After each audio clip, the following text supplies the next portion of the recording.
Kadang waktu berbisnis, biarpun ada peluang-peluang bagus, kita nggak bisa ambil semuanya. Banyak hal yang ngebatasin kita buat bisa dapat keuntungan yang sebesar-besarnya. Entah kapasitas bisnis kita yang terbatas, waktu yang terbatas, macam-macam kendalanya. Nah, dengan segala keterbatasan yang ada, gimana ya biar keuntungan kita bisa tetap maksimal? Kita bakal bahas selengkapnya di video kita hari ini.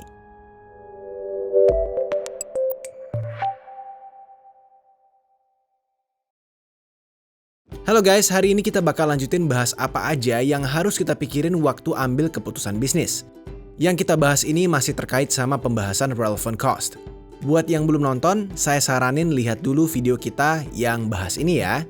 Nah guys, waktu kita mau ambil keputusan, kadang biarpun kita udah tahu bagusnya mutusin yang mana, kita nggak bisa dapat keuntungan sebesar-besarnya dari keputusan kita ini. Ada hal-hal yang ngebatasin kita. Misalnya kayak waktu kita belajar opportunity cost. Kita pakai kasus waktu itu kalau kita mau ujian. Kita harus milih apa yang mau kita lakuin dengan waktu yang ada. Dipakai belajar kah? Main sama temen kah? Main game kah? Kita nggak bisa pilih semua. Waktu kita jadi batasan. Atau contoh lain, di bisnis penerbangan mau pakai strategi apapun buat naikin profit, yang namanya pesawat selalu dibatasin sama jumlah kursi penumpang dan jadwal penerbangan. Atau contoh lain lagi, kayak bisnis catering yang pernah kita bahas waktu belajar special order.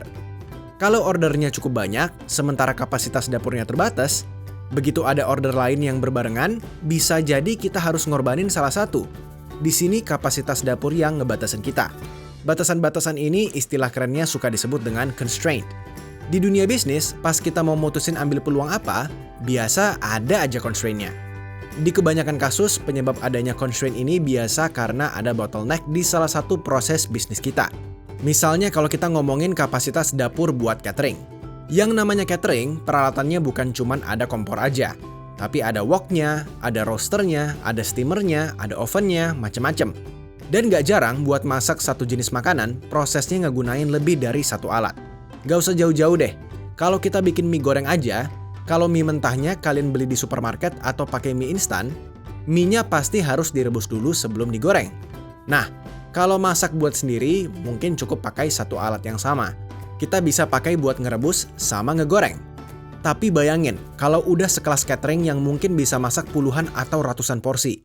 Kalau harus nunggu direbus dulu baru digoreng, entah kapan selesainya guys. Minimal mereka harus gunain dua alat. Satu buat ngerebus, satunya lagi buat ngegoreng. Kalau cuma punya dua alat, misalnya ngerebusnya perlu waktu 3 menit, sementara ngegorengnya perlu waktu 2 menit, dalam 1 jam paling banyak mie yang bisa dibikin kurang lebih 19-20 porsi. Mau seberapa cepat pun kita ngegoreng, tetap aja perlu waktu 3 menit buat ngerebus. Waktu ngerebus ini jadi bottleneck kita. Kalau kita mau bikin lebih efisien, kita harus fokus ke tahapan yang jadi bottleneck kita ini. Daripada mikirin gimana supaya ngegoreng bisa cepat, mending kita pikirin gimana biar ngerebusnya bisa lebih cepat. Contoh kita masih sederhana. Di kenyataan, proses buat nyiptain suatu produk itu jauh lebih rumit. Bukan cuma itu, biasa yang jadi constraint bukan cuma satu. Bisa jadi constraint atau bottleneck-nya ada di beberapa tempat. Nah, untuk pembahasan kita kali ini, kita bakal batasin constraint-nya cuma ada satu. Tujuannya supaya kalian bisa lebih gampang ngertiin konsepnya. Kalau lebih dari satu, kalian bisa analisis pakai statistik atau linear programming yang lebih advance buat nganalisanya. Untuk bahas ini, saya pakai kasus aja ya, biar lebih jelas. Saya masih pakai kasus catering deh, tapi kali ini catering nasi box untuk pasien di rumah sakit. Misalnya kasusnya kebetulan kita dapat 2 tawaran dari rumah sakit yang berbeda. Kita namain aja rumah sakitnya sebagai RSA dan RSB. RSA nawarin untuk handle catering sebanyak 200 packs per hari. Sementara RSB minta untuk handle 300 packs per hari. Kalau sekiranya nggak sanggup dengan kuantiti sebanyak itu, kedua rumah sakit ini minta diinfo sanggupnya kita berapa banyak. Nanti yang nggak bisa kita sediain bakal ditawarin ke catering lain. Budget dari RSA sebesar Rp30.000 per packs, sementara budget RSB Rp40.000 per packs. Setelah kita hitung-hitung, anggap variable cost untuk orderan dari RSA ini sebesar Rp12.000 per packs, sementara untuk RSB, Rp20.000 per packs. Untuk fixed cost-nya, kita bisa anggap nggak relevan, karena mau ambil orderan RSA aja atau RSB aja, atau mau dikombinasiin sekalipun, yang namanya fixed cost bakal tetap keluar, jadi nggak relevan dan bisa kita abaikan. Nah, karena ini untuk pasien rumah sakit, kebanyakan makanannya harus dikukus. Sementara kalau dikukus, ini pasti bakal makan waktu buat ngukusnya. Dengan kata lain, yang jadi bottleneck di sini adalah waktu ngukusnya. Untungnya, catering kita punya 4 steamer, dan karyawan kita ada beberapa shift. Dapur kita jadinya bisa beroperasi maksimum 20 jam sehari. Dengan kata lain, kapasitas maksimum dari semua steamer kita kalau dihitung dalam menit ada 4.800 menit per harinya. Nah, untuk bikin masakan RSA, rata-rata menu makanannya harus dikukus selama 20 menit. Sementara untuk masakan RSB, rata-rata cukup 10 menit. Kalau kasusnya kayak gini, kira-kira bagusnya gimana guys? Supaya profit kita bisa maksimal. Apakah ambil order RSA aja, RSB aja, atau dikombinasiin? Kalau dikombinasiin, bagusnya kombinasinya gimana? Berapa banyak kita ambil dari RSA, berapa banyak kita ambil dari RSB? Gimana tuh analisanya? Sebelum saya jelasin caranya, saya mau ucapin terima kasih dulu sama jurusan akuntansi Universitas Kristen Maranatha yang udah support terus konten-konten di Fakultif. Yang kita bahas sekarang sebenarnya adalah sebagian kecil dari topik yang bisa kalian dapetin kalau kuliah di kampus ini. Kalau kalian mau belajar lebih dalam tentang bisnis, boleh deh consider untuk kuliah di kampus ini. Buat yang pengen tahu tentang jurusan akuntansi Maranatha, mulai dari kurikulumnya, tim pengajarnya, sampai program beasiswanya, bisa lihat link di deskripsi di bawah ya. Nah guys, balik ke kasus kita. Kalau pengen tahu gimana biar profit kita maksimal dari kedua tawaran ini, pertama-tama kita bisa lihat contribution marginnya dulu.